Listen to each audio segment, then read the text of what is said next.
At 12 o'clock, we have Ball State, who started the season off with a loss against Kentucky, traveling to number 1 Georgia to start off their season with a win against UT Martin. Oh my God! Georgia favored by 42 on the SEC Network. Caden Somoza for Ball State went 15-21, threw for 165 yards and a touchdown. Not the worst stats in the world, considering they were playing Kentucky. Marquez Cooper had 15 carries for 33 yards. That's not great. Ty Robinson had 5 catches for 90 and a touchdown. It's a pretty good, solid outing by Robinson. Carson Beck in his first start went 21-31, threw for 294 yards and a touchdown. Kendall Milton had 9 carries for 53 yards, and Brock Bowers had 5 catches for 77 yards.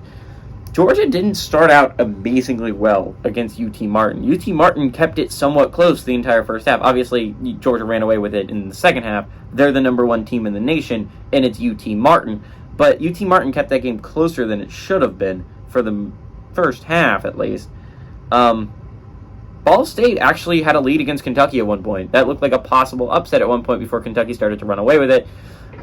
It was to be expected that Kentucky would have started off slow. Brand new quarterback in Devin Leary. Obviously, there's going to be some adjustments that you need to make in the first game of the season. Georgia, same thing. Obviously, brand new quarterback. You lose Stetson Bennett, who's been your quarterback for a long time, won 2 national championships for you. You're going to a new guy in Carson Beck. There's going to be a transition period there. It's obviously not going to be number 1 team in the nation good for the first couple weeks or so. If you're Georgia, you got to fix that this week, though, because next week you play South Carolina. And South Carolina is not a cupcake. That is not a team that you just run through. That is a Gamecocks team that is going to fight very hard. To be fair, UNC game was really bad for South Carolina, allowing 9 sacks. Imagine what Georgia's defensive line is going to be able to do to South Carolina's offensive line if that continues. But Tennessee warns you not to take South Carolina too easily.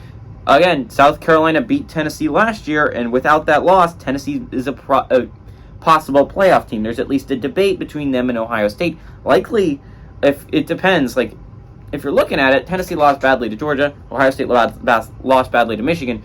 Obviously, the committee ruled Georgia in higher favor than Michigan, so all things considered, I think Tennessee makes the playoffs over Ohio State, which is just so amazing that Ohio State makes the playoffs at all. If you just look back at it, there's so many instances where they could have, if a team wins, if South Carolina doesn't beat Tennessee, if South Carolina doesn't beat Clemson, if USC doesn't lose the Pac-12 championship game, there are so many instances where their playoff hopes are shattered, and literally everything went right for them. That's a tangent, but Georgia's a really good football team. I think this is a good week to get tuned up because you're going to play a tough South Carolina team next week. Give me Georgia to win and cover the 42 spread against Ball State.